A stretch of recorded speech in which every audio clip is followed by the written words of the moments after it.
Can you lose your virginity? What if I told you, losing your virginity is a myth?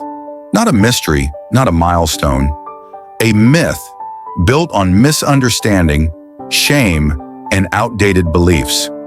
Welcome to XED Visuals, where we talk about sex, bodies, and relationships in a way that's real, respectful, and judgment-free. Because knowledge isn't just power, it's freedom.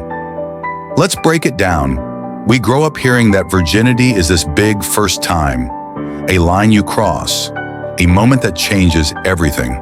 But here's the truth. There's no medical, scientific, or biological definition of virginity. It's not a physical state. It's not something you can lose. It's a social idea, a cultural concept, made up. And the problem is, when society defines virginity in narrow ways, people get hurt.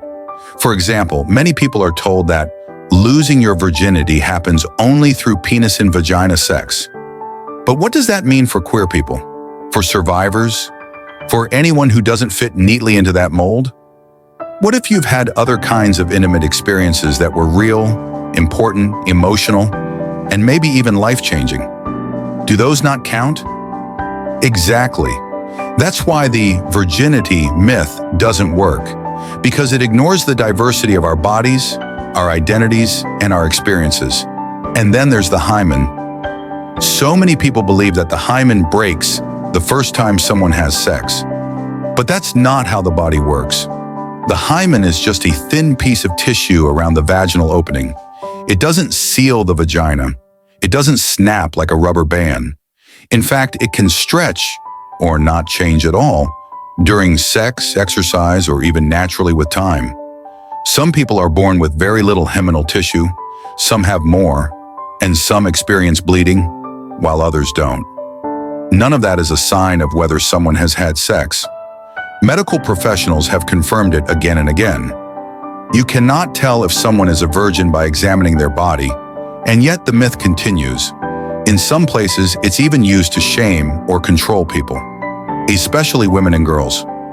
Let's be real.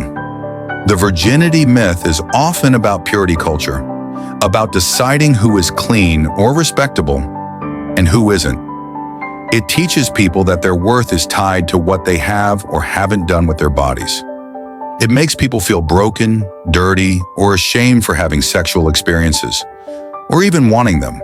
That's not education, that's control. Let's flip the script.